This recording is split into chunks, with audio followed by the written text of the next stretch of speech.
So please welcome Adam Nagourney and David Folkenflik.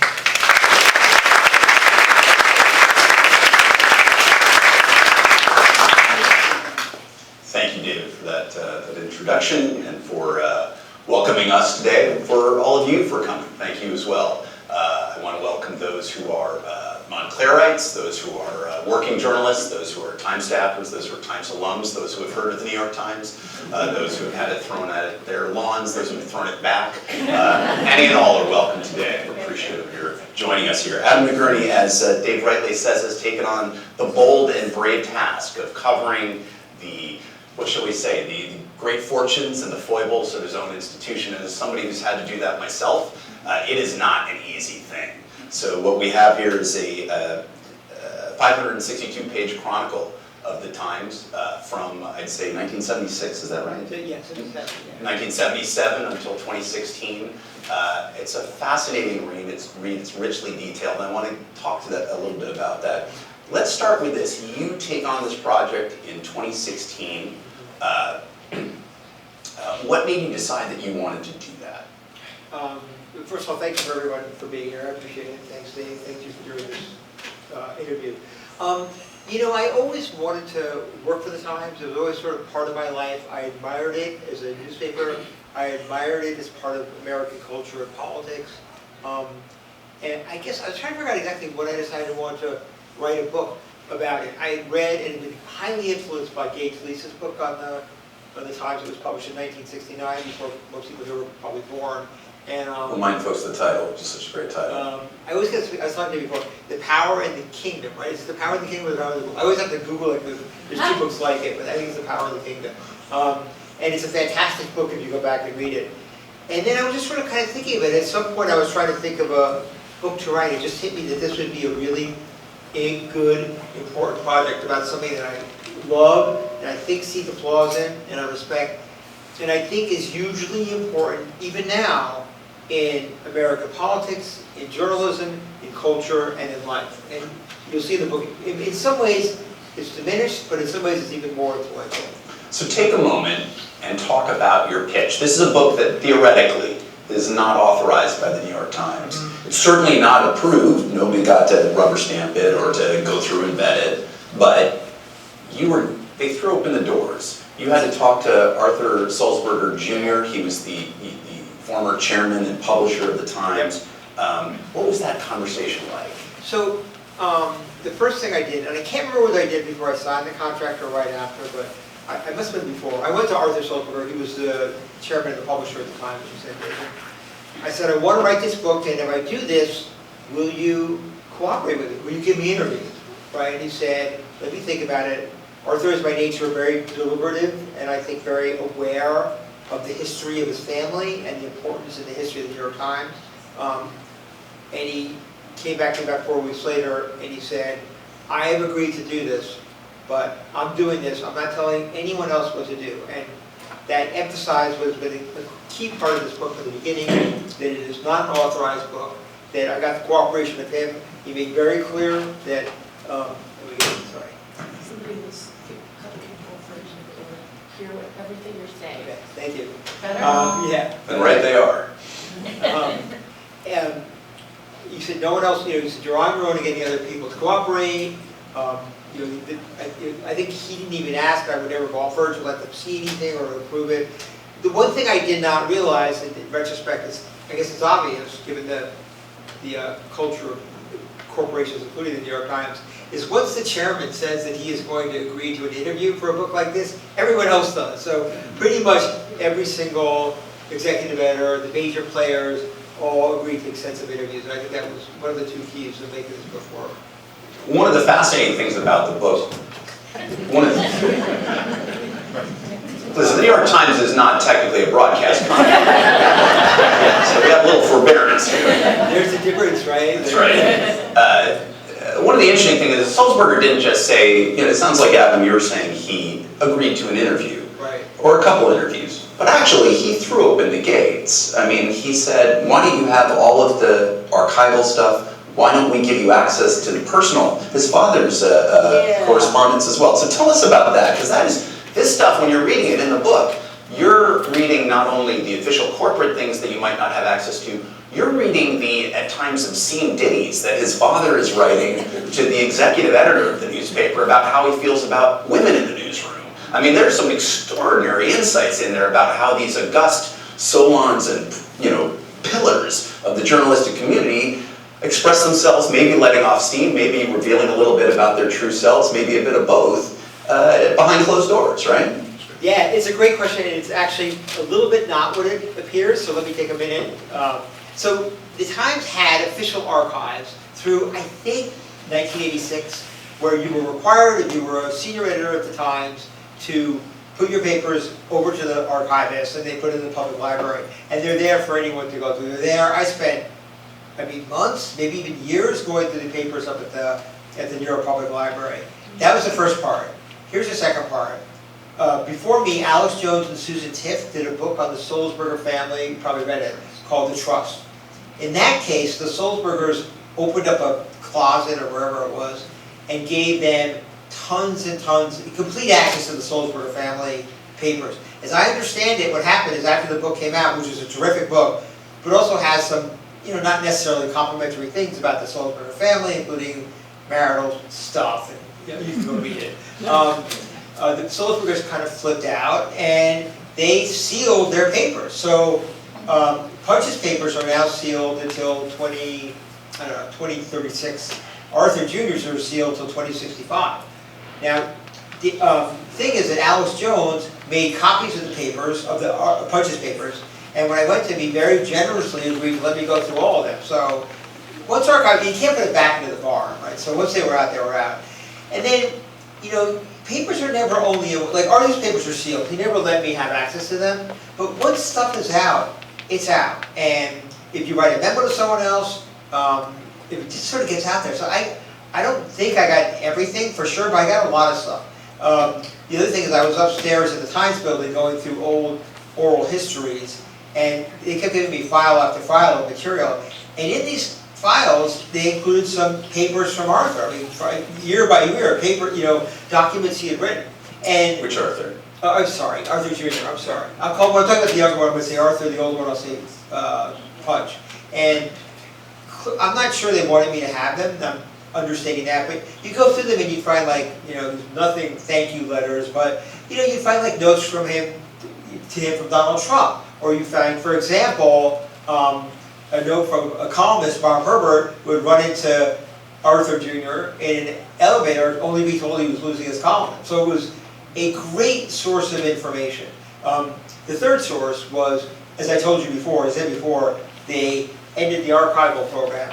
But journalists being journalists tend to save their papers. That's back in the days when we had papers. So, Joe Lillyveld, Max Frankel, not Joe Lillyveld, Bill Keller, Jill Abramson, to a lesser extent Howell, they all just gave Howell Raines, they all just handed me over boxes of papers and said, have at it. Like in the case of executive editors of the past 25 years. Yeah, so there was tons of material there, and I just, I don't think anyone, I don't even know what those papers are now. I've been urging Lillyveld and Keller to donate their papers to the public library, but right now, I'm the only one who has them, I think.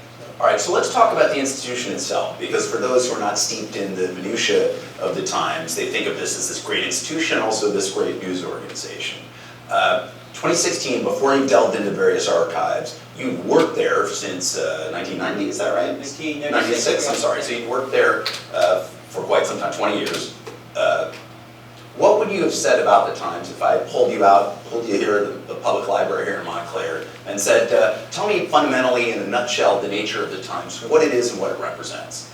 I don't think I understood when I began the extent to which the people who were running the Times were not only brilliant, but also, incredibly flawed. And I think that is what helps tell this story. They make mistakes. I think most of them, not all of them, most of them have good motives. Most of them are trying to do the right thing. But they're flawed, they have egos, and they are insecure, shocking as that might seem, and they make mistakes. And I just felt like I got a sort of in-depth look at that I never really understood. I hadn't worked in the newsroom since 2002. So I always felt like I had a distant kind of view of it. But I think that even when you're in the newsroom, pre-COVID, because it's obviously now for sure. You don't really have a real sense of what is going on. So we will get to some of the strengths and some of the triumphs, but flawed in what ways? In what ways that matter to people who care about journalism? In what way that matter to the future of the institution? One of the key things I think in this book is to get across the idea that the flaws of the people putting out the paper do not ultimately derail the mission of the paper. I think they're all devoted to the mission of the paper, but there's times when, you know, when we talk about Iraq was a really bad, the pre-war coverage of Iraq, that was really bad, I think in part because of people who were insecure, competitive, who were making mistakes. So let's pause, let's set the scene. 2002 to 2003. We're talking about the questions of weapons of mass destruction, questions of whether there were ties between Saddam Hussein, the 9/11 attacks, the question of was this a threat to world security? Should we go in? Drumbeat is building. The New York Times covers it. What does the New York Times publish? So the initial stories in the New York Times, as you go back and reconstruct it, because I couldn't have done it off the top of my head, were pretty skeptical, right? And there was a lot of pushback from the Bush administration. That's Bush 43, sorry. I got it right in the book. I got it. The chief executives you're looking at are at the Times, not at the White House. Right, and that's why God invented Google, right? So, but then you see this abrupt, you know, there's a real big pushback on the coverage, and then you see this abrupt turn, and then you see where the paper is sort of making the case for war, without, I'm not saying in a dishonest way, but that's It's along for the ride, it seemed to me. but even more, right? I think some of Judith Miller's stories, right? And again, she's a complicated, interesting character. She covered this stuff in the paper, and she was in the paper for a long time. She won a Pulitzer, at least one. Some of her coverage, I should say the stage here, you know, she wrote she was part of the team that wrote, I think, the first story in a major news organization that identified bin Laden as a threat. But she also, right? And she also wrote and was part of writing these stories that said that, you know, that Saddam had these weapons of mass destruction. And I think, you know, I would never buy the line that, oh, the New York Times was responsible for pulling the nation into war. But those stories really contributed to it. And Cheney and Bush and other people were obviously trying to make the case for the war, were able to use her coverage to make the case for the country to go into war. And I think, in retrospect, because the paper went back and examined its coverage, some of those stories were just wrong. And I think, you know, she's written a book. She also admits that a lot of her coverage was wrong. The coverage was wrong, the coverage was invoked, the coverage was in effect planted so that it could be invoked. That is, you know, Cheney and Condoleezza Rice, then the NSA advisor, you know, were essentially clearly quoted not by name in Rice's case, and then reinforced the quote on, you know, on subsequent TV appearances. Cheney talked about it on Meet the Press with Tim Lesser, and pointed to the story that they had kind of engineered that morning, right? So So it was sort of a closed loop there. You talked about the flaws leading to that. What intrinsically about the leadership of the paper at the time, or the thinking of the paper at the time, yielded that? Why was that? Because, for example, you had McClatchy, at that time Knight Ridder, a much smaller, lesser known news organization that didn't have a huge presence in Washington and New York, and therefore less influential with the nation's TV channels and the like. They were doing one skeptical story after another that really held water, that really held up, it seemed to me. So what was intrinsic about the character of the Times in that moment, or the leadership that yielded that, do you think? I think that it came down to a large extent to the man who was executive editor at the time. His name was Hal Raines.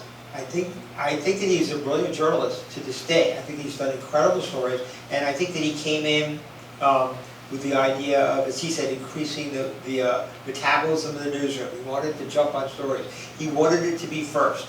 And I think that sort of let's go, go, go energy, beginning right after 9/11, which is when he started the attacks on the World Trade Center, right after he started at the paper, just sort of drove things along, and people just did things to sort of please him. I want to be careful not to minimize his contributions to the paper, which I think were significant. I mean, I think that if he were here, you'd realize this is a brilliant guy, but I think in that period, that's what helped set the stage for this kind of coverage. And I think in a way, him and again, I don't want to just blame two people, it was just, stuff happens, but him and Judith Miller kind of fed off each other to a large extent. Yeah, I will say, the takeaway I have from the book, The Times, is not just that stuff happens. I mean, thankfully Adam explains things carefully about how it happens and perhaps why it happens as well.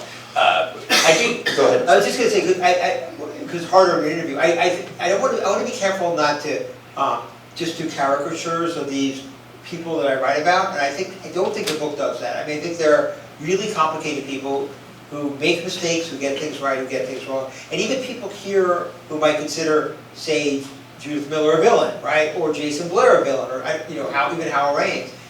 I just hope that you get a chance to read the book, you'll get a fuller and more complete portrait of these people.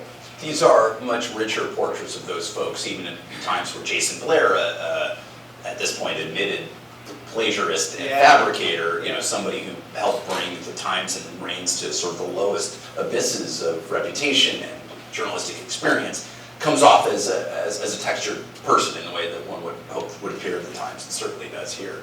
I want to go back to something you said and then use that as a springboard. You said that you didn't think that the flaws of various leaders, and this book is sort of both somewhat chronologically and in character ways draws upon the leadership as though they're presidential administrations in some ways. That Yeah, that's great. I thought of it. That's exactly right. Executive terms of leadership. I do think that the flaws and natures of the editors influence how they interpret the mission, right? Like it's not incidental to the nature of the Times. Like if Bill Keller's a more circumspect figure, a more contained figure. Right. Howell Raines a very flamboyant writer, a tremendous mind, and with, as you say, incredible metabolism. But it does affect the Times for ill and for good. Right. Let's talk about 9/11 for a moment. Okay. It was a moment where the Times seemed transcendent. And I think we should acknowledge that and talk about why that was the case. But then there's some interesting implications of the legacy of that as well that I didn't expect to read in there. So let's first talk about what the Times did. When there is disaster in a locality, whether it's a flood in Des Moines, whether there's a hurricane like Hurricane Andrew in Florida, the Miami Herald's response was heroic. There are times news organizations step up. This was obviously both an international story and a very local one for the New York Times. Yep. Why was what it did so special? As you said, when a big story happens at the Times, the whole machine in the newsroom goes behind it, right? So whether it's the explosion of the Challenger, right? That's a classic example. And that's what happened here. And it happened in people's backyards. I mean, Howell Raines, was, as I said, was the executive editor at the time. He could look out of his townhouse in the village, the West Village, and I lived down there too. You could see the buildings up in smoke. So it really affected people really personally. So I think they got the personal calamity, but also the political calamity of the Times. I think the Times would have been as sweeping and conclusive, I guess is the right word, or in covering it, even if it was based in Montclair. But I think being based in New York was a big thing.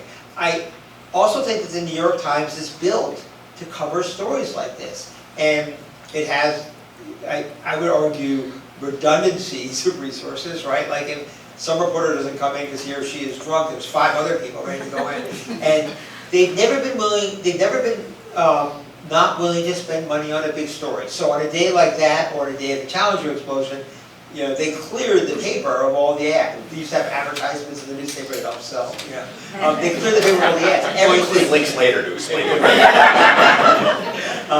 They cleared the paper, and everyone was working on it. Everyone, I think, was on the same kind of mission, which was to get the report as good as possible. And that goes down to the front page and the photographs. As I said a moment ago, this was, I think, a week or 8 days after Howell Raines took over. And he realized that this was a moment, and he took advantage of it, and that's not a fair way to put it, he seized it. And he, one kind of smaller example, maybe it's not even that small, was he came in with an idea that he was going to use photographs in a way to illustrate the New York Times in a way that his predecessors had kind of resisted. So quickly, Joe Lelyveld, who preceded him, who also just a brilliant news guy, right? At one point, some photography editors came to him on some big story and said, like, we want to put in some more photographs here to illustrate the story.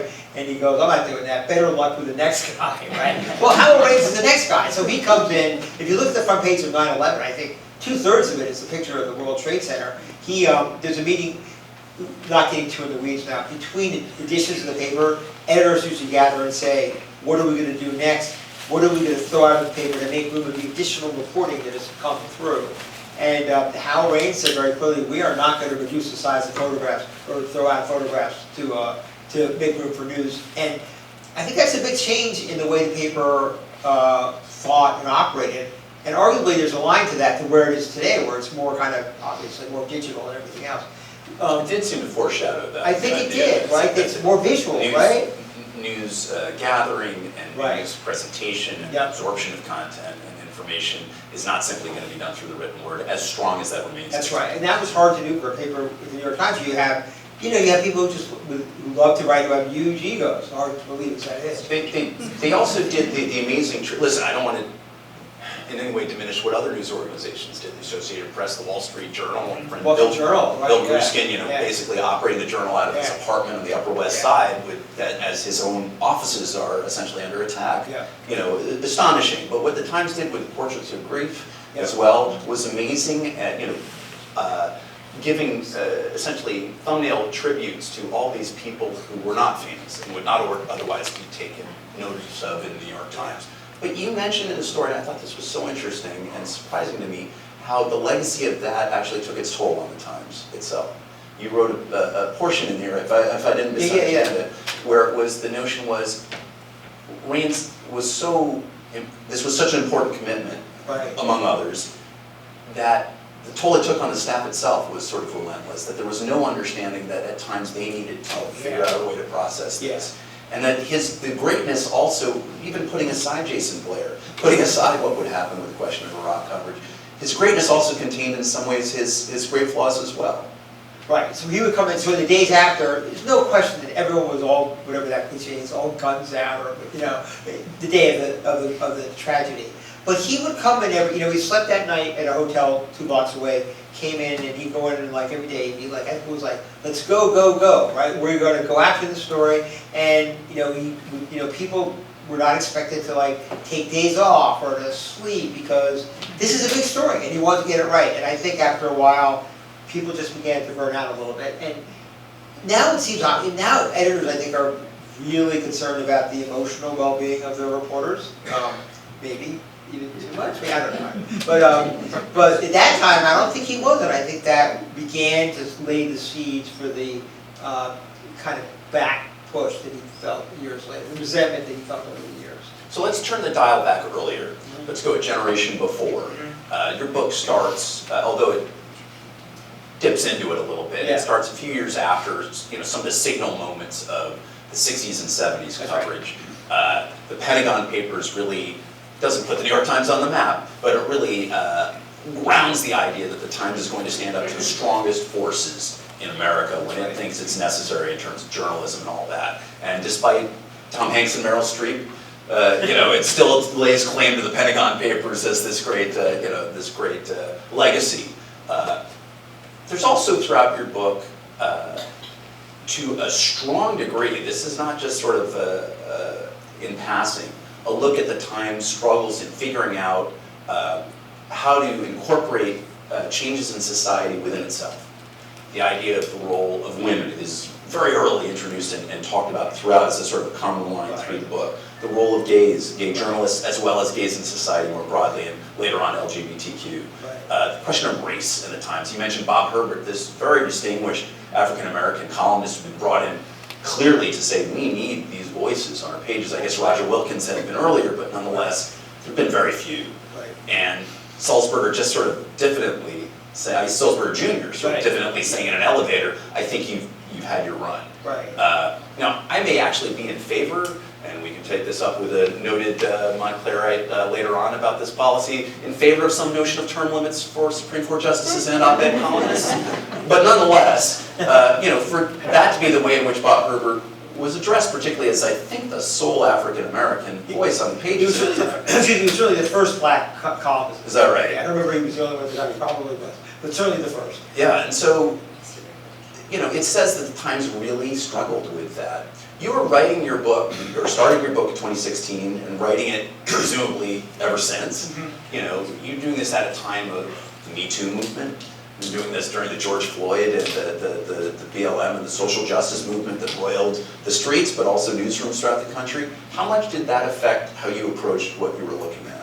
To some extent, but I think that the issues that you raised were so fascinating to unravel in the context of the New York Times, and I knew some of it, but I didn't know a lot of it. So, for example, the place was incredibly hostile to women in the mid-'70s and before, and I focused on an editor that some people here actually might know. Her name was Betsy Wade. She died, I think, 2 years ago. She was a copy editor, and she was the first woman news editor in the paper's history. And she was, I interviewed her a couple of times. She was incredibly smart. Everyone I talked to her talked about how talented she was at writing headlines, which sounds like a small thing, but it's not a small thing. There's not Andy Roosevelt, sorry, Abe Rosenthal tapped her, sorry about that, they're not related, tapped her to copy edit the obituaries, the advance obituaries of soul workers. There's no higher kind of tribute to that in the culture of the New York Times. Now, in 75 or 76, and don't hold me to the year because, I don't have to go for party, but close enough, a group of women filed suit against the Times for discrimination. And it was you go back and you look at the evidence, which is in the book. It's so clear. The numbers are so clear. The pay disparities are so clear. And ultimately, they win, right? Basically, for a quick detour here, Betsy Wade talked to me and talked in her oral histories about what the newsroom was like. Where she talked about, for example, she would find herself in the newsroom at 6 o'clock at night, and she'd be the only woman in the room. And the paper just stopped this policy of letting people have spittoons in the newsroom. Disgusting. But one man, and I don't remember his name, she didn't tell me that, would still spit his, cigar or whatever, chewing tobacco, into a can, walk by her desk, and roll it around so she could smell it. She said it made her want to retch. But she knew she was being razzed for being the only woman in the newsroom, so she just kind of ignored it. Okay, back. So they lose the suit, they win the suit. I'll come back to this in a second. It's an incredibly important suit. You talk to women who become big deals in the New York Times over the years, among them Anna Quinlan, Gail Collins, Elizabeth Buehler. They will tell you that they got their job at the New York Times because of the suit. This is real pioneering stuff.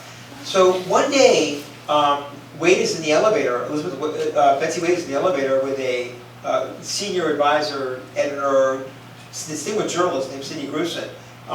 And they're riding up in the elevator, and he turns to her and he goes, "Betsy, we do not make it a habit to promote people who sue us." And she served out the rest of her career as writing a Practical Traveler column, which is, for the record, I love it, but it's not exactly the most prestigious job in the nation. Not what all editors aspire to. That's correct, right? And you would think if she was a man, again, it's a hypothetical, but she would have risen, I think, much higher.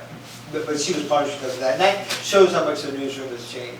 It's fascinating because, of course, for 55 years, since the 1950s, longer, 3 generations, whatever it is, the Times is attacked as this avatar of liberalism. Yeah, right? As this place where, before the term woke it would have been one of the institutions identifying it for a certain component of its critics. And yet, internally, it was, in some ways, small c, a very conservative institution for many decades. Agree. And it was slow on many of these issues. It was dominated by mostly, I think almost exclusively, white Ivy League men, and it took a long time for the culture to change. I mean, true with blacks, it's true with, use the shorthand, gays. Under Abe Rosenthal, it was a really tough atmosphere for gay people, and I always wondered how much of that was just sort of anecdotal and how much of that was real. And I was going through the archives of the public library and I came across some diaries he had written. And he talks about gays as being, he said he would hire a gay, I think I have the jobs right, to review theater or art, right? But he would never hire one to cover the State Department or the White Department. He said that, Or White House. White House, yeah. Right. Gay people form cliques, he said, and cliques are dangerous to the newsroom. And I just read that and I thought, okay, that's really interesting. And I was gonna say, when Punch Sulzberger appointed I'm sorry for all these names, appointed Max Frankel as his successor, one thing he said to him is he wants to sort of clear up the sort of anti-gay policy in the newsroom. And Max Frankel started befriending gay people and promoting gay people in the ranks. To what degree, beyond being a workplace issue, did that affect what the nation read in what's considered the nation's leading newspaper? Let me use the gay thing as an example, because I wrote an earlier book about gay stuff, so sorry. The paper's coverage of AIDS was really bad. The AIDS epidemic in the early 80s. The first time it ran a front page story on it was like in 1983. Gay groups were going nuts about it. Gay people in the newspaper were going nuts about it. And when Max Frankel took over, one of the first things that he told me we wanted to do was assign, it came across us in his papers, which were up in Columbia, by the way, when I looked up. He assigned a bunch of reporters. He said, I want everyone now to start writing about this epidemic, because I don't want people to look back at the New York Times in 20 years and think that we failed with this big moment in society. Big change. You know, you think about A.M. Rosenthal, it is easy and appropriate to criticize him greatly for being out of tune not only with how we look now, but even how many people felt then at the time. And yet, you know, there are two enormous things along with his ability to spot talent that he did right. We talked about the Pentagon Papers, going to the Supreme Court, you know, getting the material and publishing, right? You also think about a moment when the Times was kind of on the cusp of where it was, not quite a decade ago, but, you know, in real financial peril. 1970s, people are moving out of New York City. And so the idea of this being the New York Times is not sufficient to ensure its financial stability. And he did something that seems to me to look in retrospect very similar to what's been done in recent years. Where he created all of these sections and all these things covered. There's been these stories lately and a lot of outrage on Twitter. God knows I would encourage all of you not to have paid any attention to either this particular question or Twitter, but the Gannett newspapers put out a call for 2 beats that they're hiring even at newspapers where they've cut them back deeply. One is to cover Taylor Swift and one is to cover Beyonce. People are outraged. But you know, A.M. Rosenthal did a little bit of a version of that, right? Tell us a little bit about how he helped the paper innovate and rethink what was the scope of the news that was fit to print. I mean, New York City at the time was in what I guess you would call the doom loop. Is that the phrase for San Francisco these days? It was in a lot of trouble. And advertising revenues were going down, and Sulzberger, Punch Sulzberger, A. Rosenthal, a few other people sat together and came up with this idea of doing these sections on food, eventually science, culture, as a way to draw readers, but also as a way to draw advertisers. And it was a very contentious thing, because people were concerned that the New York Times was moving away from what it was supposed to be. And in fact, some people made, New York Magazine made fun of, for example, there was a front page of the dining section or food section, whatever it was called at the time, which had a pickle going from one side to another. But the fact of the matter is people liked it, and it was good journalism. And I think one of the reasons the Times continued to be such a strong paper was because of this sort of innovation and willingness to change. And readers liked it, advertisers liked it. Right. You had different advertising, you know, people were advertising to make, you know, food or Williams-Sonoma, restaurants, what have you. Right. And the publisher liked it, right? There's a line there where the publisher, I found some oral history where he said, you know, I look at it like my only question is why did we do this sooner? And I don't think it hurt the quality of the Times at all. It's interesting to examine this period because you look at what's going on with paper over these past 5 years, and the transformation from paper to, you know, digital. Like, this stuff kind of seems a little minor, but at the time it was huge and really contentious and really interesting, and it spoke to A. Rosenthal as I think of, you know, he had his flaws, but he was a really great journalist, and in many ways a great executive editor, a really formative figure in this book. To be clear up, the Sulzberger, Arthur Sulzberger Sr. was known as Punch. His sister was named Judy, so Punch and Judy. He ran the paper till the early 90s. Arthur Sulzberger Jr. was named Pinch because they were just trying to make fun of him. And his son A.G. took over a few years ago. A.G. Sulzberger is now the chairman and the publisher of the Times, as his father and grandfather had been before him, a bake-off with the cousins. Interestingly, before he became publisher, he did something very similar to what the Times did back in the 70s, where he helped lead this rethinking of how the paper ages, how the paper should operate in the digital age. And it was sort of, I did not know this. I report on the Times, so I'm ashamed to say I didn't quite know this to this degree. The executive editor at the time, Jill Abrams, had said, fine, we'll take care of the son of the, of the publisher and chairman, and he can do this little review committee. He did something quite serious with it. Right. This was not dilettanting about. This is not dilettanting. So what did he do with that report? So it was called the Innovation Report, and I think that Abramson, just based on what she said and what she wrote again in memos as well, was looking for kind of incremental changes around the edges, and AG sort She had of... spent 6 months studying Yeah. the digital operations herself, was versed in it, but did not expect this. Right, because AG was like, we have to do something much more fundamental, and he wrote this dramatic report saying, with other people, saying that the newspaper was on a path that would not survive, and would stay on it. We need to rethink, the paper needed to rethink how it sort of presented the news, and thought about audience, and thought about how to reach audience, and it proposed a really pretty dramatic change in the way the paper sort of thought about itself and presented itself. And there's a direct line to that, and what you see today when you pick up your phones, you read it on the phone. And there's a direct line from that to Jill Abramson being fired, I think, a year later. A sort of astonishing moment where she said she read that report, and she knew she was, the polite version of what she said was screwed. But very candid. Candid in there. I'd love Ariel to help us to take some of your questions. We're going to fold in some more of the conversation as we go. But I'm sure you've been holding back, so this would be a good point. People can perhaps raise their hands, and she can go around. If not, I'm going to grill this guy, so you might as well save it.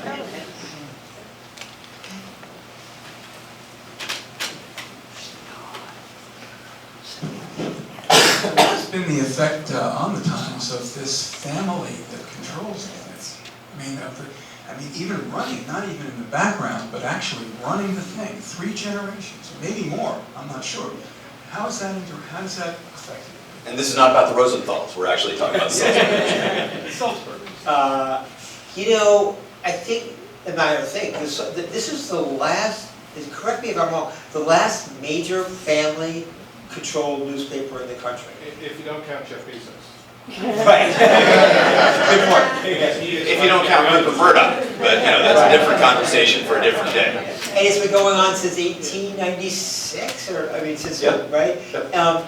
Listen, I would argue that's one of the reasons, some people here in the room might disagree, but I would argue that's one of the reasons the Times has managed to succeed. That you had a family that really, obviously wanted to make money, but was also invested in putting out a quality newspaper. And again and again, you found that, I don't know whether Bezos would do this, Andy, or not, but like, you found it again, that they would be willing to put money into the paper even during economic downturns.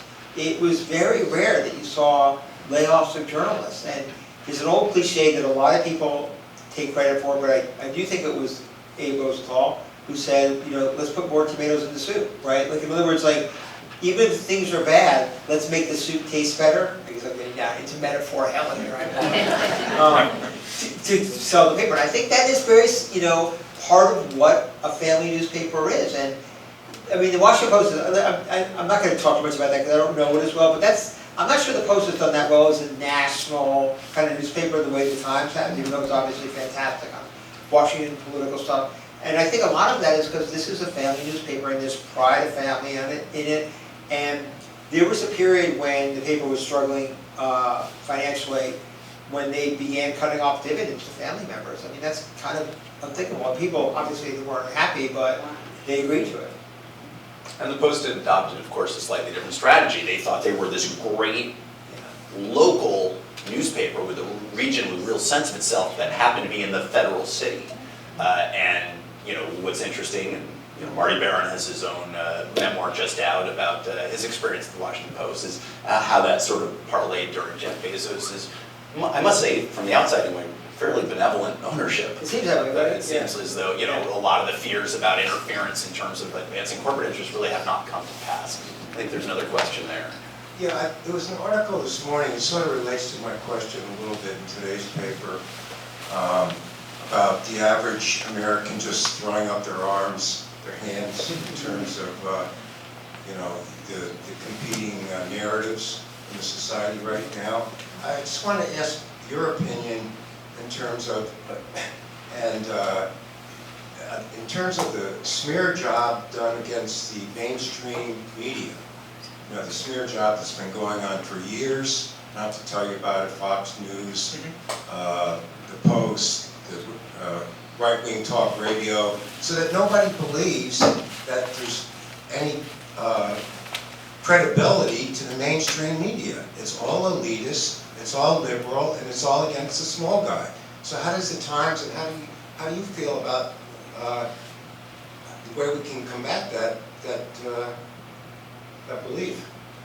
I would argue, and I argue in the book, that there's been this arc, right? Like when the book begins, the Times, you know, without overstating it, is really looked at as an adjudicator, or sort of helping people to figure out what's true and what's not, and believe. I mean, there's just had much more credibility, and that has declined markedly over the years. You've seen the figures, right?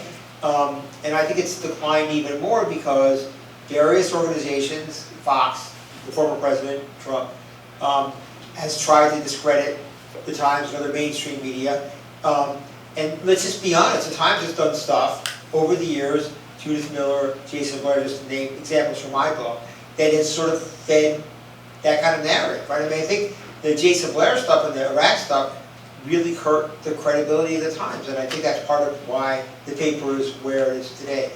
I would probably, I mean, I have some answers on what the paper might do to rebut that, but I feel like I should probably leave that to the editor, Joe Connor, A.T. Sulzberger, other than to say that I think the best thing, it sounds corny, but just keep trying to put out the best, most honest kind of news report that you can. You know, it's interesting because there are moments, you mentioned two of the ones from a couple decades ago, but there are moments where the stories I've covered involving the Times over the years, I mean, a lot of it is the Times' strengths and the Times' coverage that deserves heralding and revering, but there's, times where the newspaper has pulled back a little bit. Bill Keller has acknowledged in retrospect, for example, that the holding back of the Reisen Lichtblau story about the NSA doing warrantless wiretapping during George W. Bush administration was done because they were being told by administration officials you could expose American assets to great risk, and in fact you could invite certain kinds of terrorist acts. But he acknowledged that the paper, and I think this again and again proves true, really is a creature of its moment. That is, he's like, we went through 9/11. He's like, we experienced it. We couldn't quite wrap our minds around the idea that we could be doing the right thing journalistically and still imperil the nation. And yet that was a mistake. Dean Baquet told me some years later, we learned from that, but we wouldn't do that again. And yet there are incidences where it comes back. It's something at one point a faculty member said to me during college was, they're minting new freshmen every year, which is that people keep coming to campus and saying, these are brand new issues, and these are brand new injustices or confronts, and oh my God, I can't believe this is happening. And the faculty are saying, oh guys, this has been going on forever, right? And that new echelons of editors sort of are having to relearn things. It's hard. How much does the newspaper learn from its, not just its achievements, but its mistakes and missteps, and how much does that get retained, do you think? Well, this is a really good example. The holding of that Rise of the Cloud story about the NSA for a year, I think, they were concerned at the time. Keller was concerned at the time about what the administration was telling him about the risks of the story. It was soon enough after 9/11 that I think that, he would probably quarrel with this kind of characterization, but the editors were a little wary about writing a story that might seem to put the country at risk. That changed a year later, and I think that Dean Baquet, for example, looked at that experience, and that probably made him less likely to believe the government and less likely to hold something back. So you do learn from the mistakes of your predecessors, and sometimes you overlearn from the mistakes of your predecessors. Right, well, there was the question of the SWIFT story, which revealed the sort of banking surveillance that actually probably maybe might have been good not to reveal publicly, because it didn't seem that there were no domestic targets of that, and it did seem to figure out how terrorists were creating money, right, or sending money around the country. Keller also said to me at one point, look, you also have to realize it's not just 9/11, but it was right after it was right after we had gone through the Judy Miller thing and gone through the Jason Blair thing, and we couldn't take any more public hits. Right. So it's an institution that has to operate as a public entity as well. It has to consider what can the public absorb from us. And it's probably good, that's a really interesting point, it's probably good that Bill Keller thought about that, because part of his job as executive editor is to protect the reputation, to your question, of the paper. So I think that kind of makes sense. And you're not operating in an existence, you're operating along a historical continuum, and you're operating in what is the current political atmosphere of the day. And that's as true, in 1972 during the Pentagon Papers, which I don't really write about, sorry, as it is today, which I also don't write about. Right, I'll ask you about that in a moment. Let's get some more questions. Do you think that AI is a threat to the future of journalism in any way? No. Honestly, I'm just sort of talking about what I hope rather than what I know. I don't think so. I don't think so, but I think it's more I hope not. So I'm punting on that question in case you didn't notice. If I'm wrong, you can come back and remind me. Hi, can you talk about the coverage of the Hillary Clinton server story? Yeah, the email story. Yeah. What about our emails? Yeah, I mean, I write about this a little bit in there. It's a little hard to put that in perspective, I would argue right now. I do think that the paper was covering something that seemed really newsworthy, right? Like, there was a story there, let's talk about the last week of the campaign. The FBI reopened an investigation into the Democratic candidate for president. Sounds like nothing now, doesn't it? Now, the paper responded by putting 3 stories on the front page. I think Dean Baquet was the editor at the time, I think still would argue that was appropriate. I think that he'd be probably alone on an island on that. I don't think most people agree with that. But I think he's right in saying this is a story, we can't ignore it. So that was part of it. And the other issue was, and this is complicated, and I don't think we totally figured this out. I have my own sort of views on this. Obviously, there's a lot of interest in that, and that is when the paper is beginning to move towards a subscriber model where you really care about getting subscribers. And in the book, you'll see that there's a passage where I talk about there's a memo in the morning from whatever, audience development, whatever it was at the time, saying that these Hillary Clinton stories got tons and tons of clicks. Because I think this is probably where you're heading to some extent, I don't believe that the paper did that just because it got clicks, right? I just don't believe that. I think that was a genuine news decision that might not have been right and might influence the way the paper handled other situations like that. But I mean, But while not being clickbait, surely Yeah. you don't think that audience interest plays no role in that no, I do. journalistic decision. Here's what's so difficult about this. I think audience interest does play a role. And I don't think the paper, when I say the paper, I just mean the Times, I mean, whatever you want to call it now, has quite figured that out. I do believe that in the long term, there are lots of great stories in the paper every day that sort of honor the institution of what it's about, right? The stories on water in the West, I guess in Long Island too. I don't think those stories are getting a lot of clicks, but I'm sure it took a lot of energy and money to cover them. So I think the paper does a lot of stuff like that. It is very aware of reader metrics, of audience metrics. So obviously that's also a factor as well. It feels to me there's the question of audience metrics, but also the question of the Times' reputation and where it is. It does, is devoting serious things. It felt like that played into the coverage of Whitewater in the 90s. It felt like that played into some of Hillary Clinton's coverage. The stuff I think you rightly focused on, that question of the 3 stories on the front page, but the Times had been covering this as a serious issue for many months in a way which doesn't. It also seemed to me, to be honest, the Times kind of covered these 2 candidates measuring themselves against themselves rather than each other. That is, they were covering things that were problematic in Trump's career against the bar of how much controversy and how flamboyant he was, and they were covering Hillary Clinton against, what would it be like if Madeleine Albright or, some other senator were running for president. Oh my goodness, there's this question of security and handling. Oh my goodness, with Trump, there's a question of whether he has 5 companies which went bankrupt. But those are very, like the number of controversies in the Republican candidate that year was asymmetrical to his opponent. Absolutely, yeah. And it seemed as though there was a heightening of attention on this because this is the thing that one can really focus on for her. I mean, I don't feel like there's any real way around that, right? Right, I think that's right, yeah. All right, so that was an interesting thing. You stopped at 2016. I think there are a lot of people here in other places that would be fascinated to read about this recent history. Yep. Why'd you make that decision? There were two reasons. The main one is that this is a history, and I think that you get much, or I found that I got much better perspective on stuff that was going on a while ago. What you're talking about now is an example of what I'm talking about, right? I understand what you're saying. I don't really feel like I bring with the informed perspective that I cannot say, what does Jason Blair mean for the paper? Or what did Abe Rosenthal's legacy mean for the paper? I'm just not sure. I think you need time. But you also need access to the kind of documents that I got, whatever version there are now. And also the candor of interviewing people who are not there anymore. And I think that this book succeeds because I was talking to people who were far enough away that they were willing to be as much as they were able, candid about what was going on, and because I had access to all these kind of documents that helped me understand the underlying forces of what was going on. I was going to say, I don't think that is so much, I think it would be much harder to do now.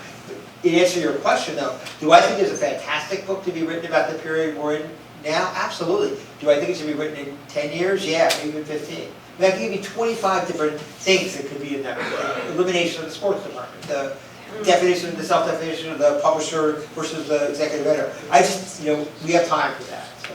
And very quickly, anybody at the Times object in the week since this has come out and say and weigh in and say, buddy, man, you were doing an injustice. The answer is no. I just want to be really careful because I had one off-the-record conversation. I had one. I didn't get anything like that. And I was really, when you write a story, right, you're always going to anger someone. I was saying piss someone, anger someone, or get something wrong, and you only get one chance at a book like this, right? So it was really important to me to get it right. So I was really careful, meticulously reporting stuff.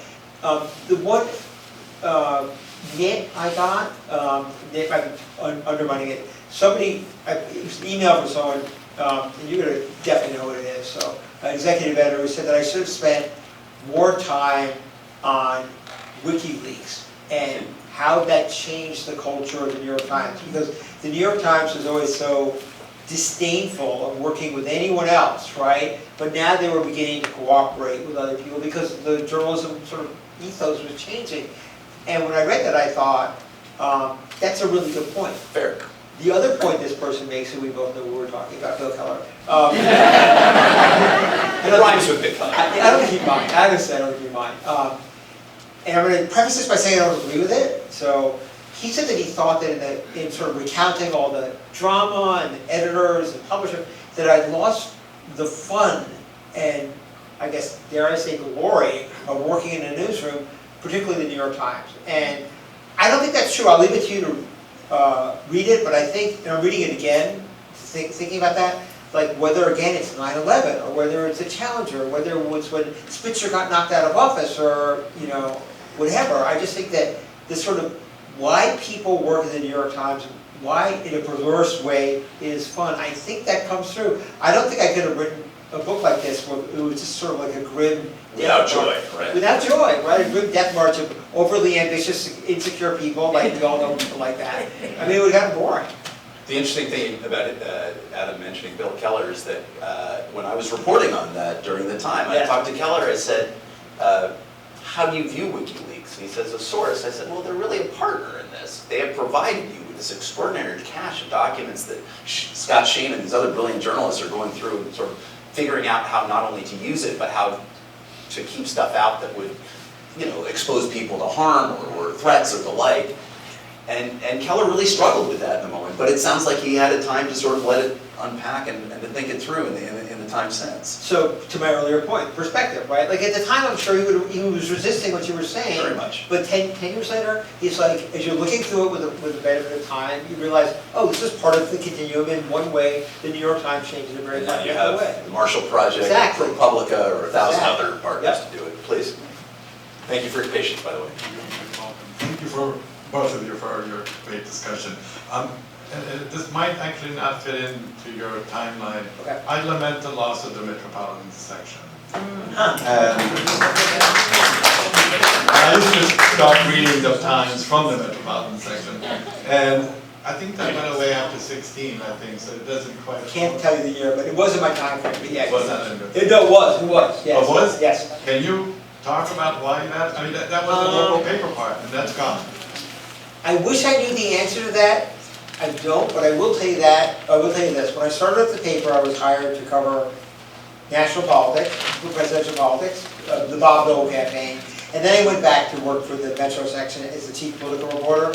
And I loved it. I mean, I love New York. I love covering New York. I love working for the metropolitan section.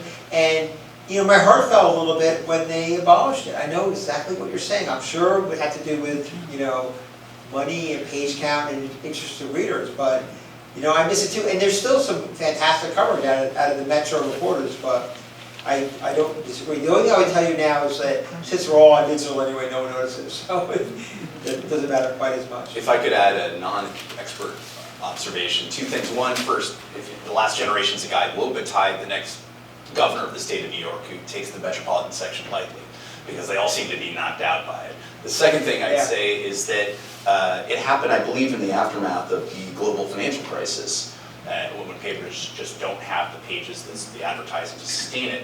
But it happened as well as the Times' model had changed over the years. So you can think about A.M. Rosenthal and Punch Salzberger taking it to really be initially a regional thing rather than a city thing.